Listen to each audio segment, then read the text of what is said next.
Game key cards have long been a hot topic of debate amongst Nintendo Switch 2 owners and people considering buying the system.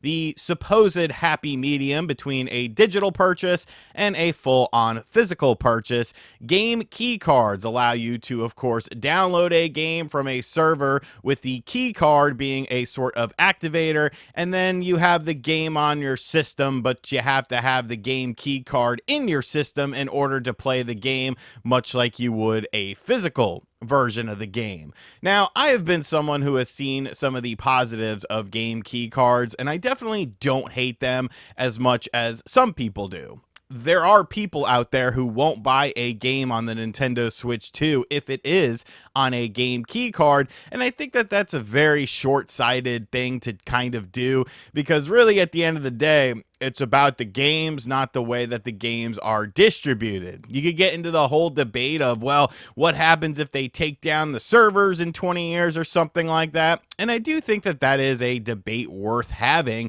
But at the end of the day, you do want the games of your choice to come to your platform of choice. And if you own a Nintendo Switch 2, that's the only way some of these third-party games are going to come to the system.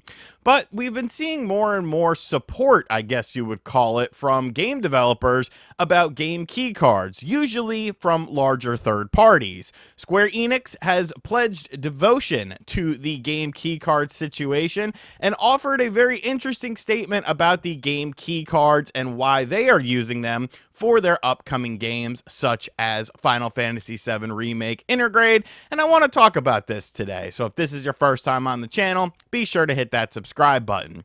Basically, a recent interview went out with the director of Final Fantasy VII Rebirth Intergrade for the Nintendo Switch 2, which of course comes out in January of 2026, and I think this game looks phenomenal.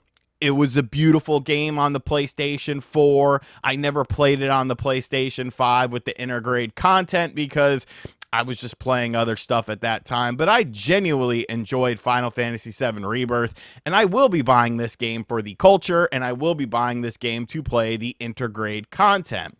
But of course, Final Fantasy VII Rebirth is one of those pesky game key cards.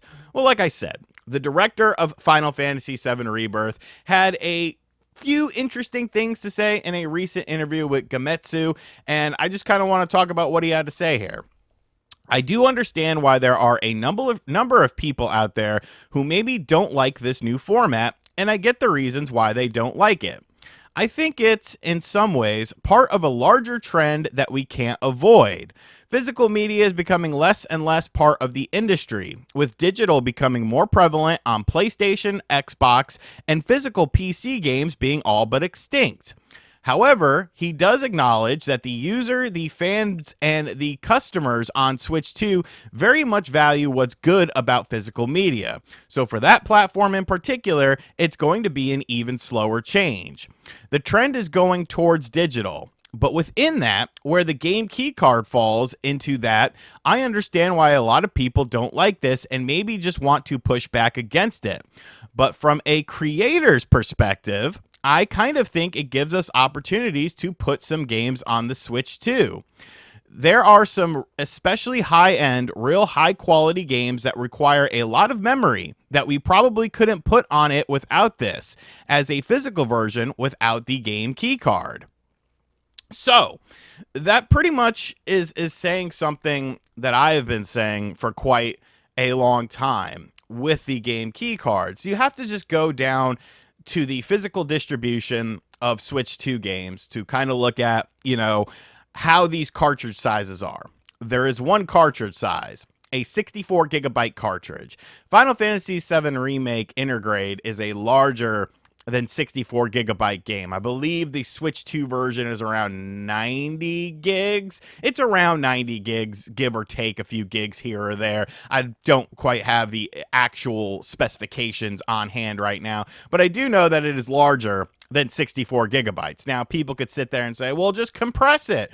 Just do this, that, or the other to get it on the physical cartridge. And I mean, they could, but that would also degrade texture quality and could compromise the quality of the version that you get on the system. Of course, Nintendo does have some sort of reason to look into larger cards for their physical games, but then you get into the whole conversation of, well, if it's a bigger cartridge and it costs more to manufacture, Nintendo's going to charge more to the developers and publishers of these third-party games, which would then give it a higher price tag. You got to remember, Final Fantasy VII Remake on the Switch 2 is a $40 game.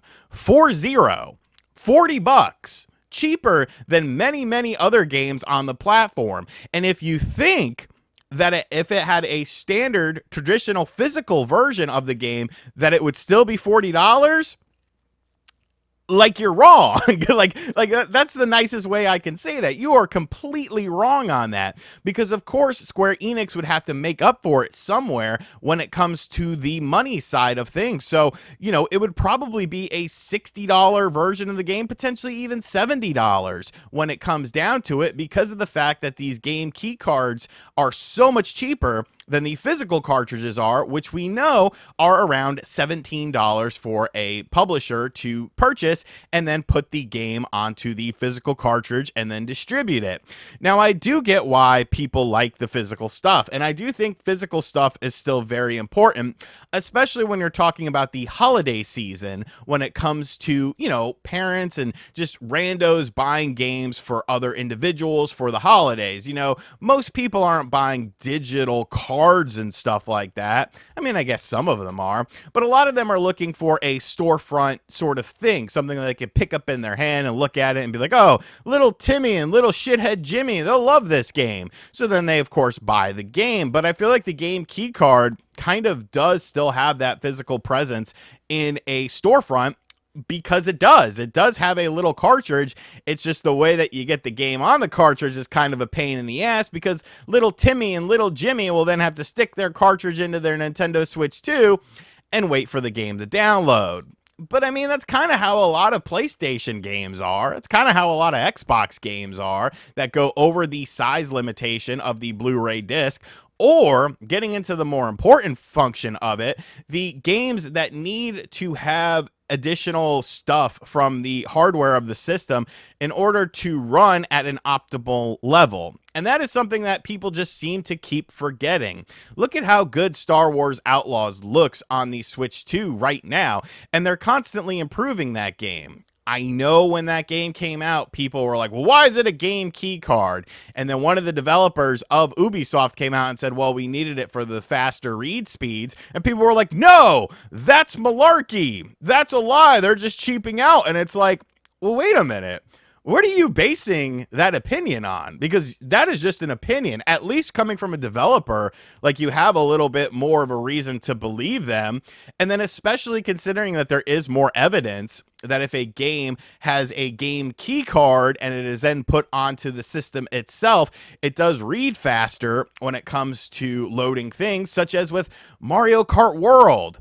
Compare how Mario Kart World loads versus off of the cartridge or via a digital download. And it goes faster via a digital download than it does reading from the cartridge. It does impact things on the system.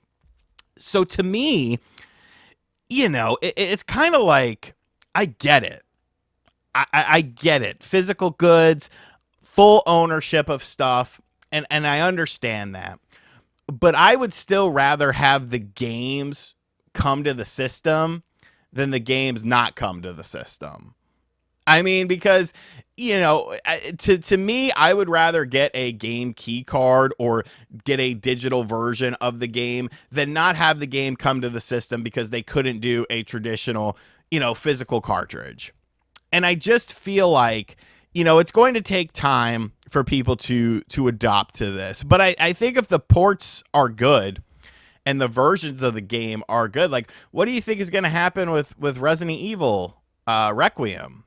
What do we think that's going to be? Do we think that's going to be fully on the cartridge, or do we think that's going to be a game key card? And if that's a game key card, are we going to skip the Switch 2 version on day one? Because you got to remember, some people don't have multiple systems. Some people, they buy a Nintendo Switch, they buy a Nintendo Switch 2, and then that's it. For these people, that's the only way to really play some of these third-party games. And if the ports are quality, why are we getting mad? Why are we getting so mad to the point of where we're like, we're not going to support this because of the distribution of the quote-unquote physical product of it? I mean, physical games still require updates and stuff like that. Sometimes there's game-breaking bugs. Well, what if those servers go down and stuff like that? Like, trust me, I get it, but a physical game in 2025 and 2026 is not the same thing as a physical game from 1992.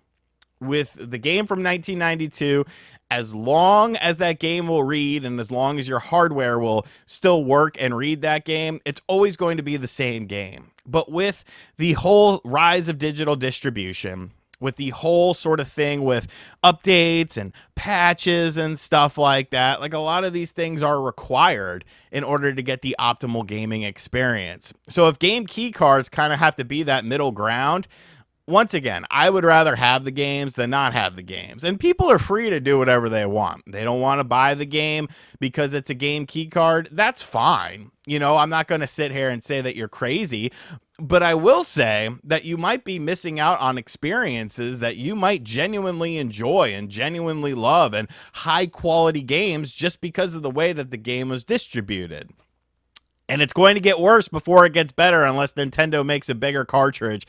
And then if they make a bigger cartridge, are you going to pony up the additional money?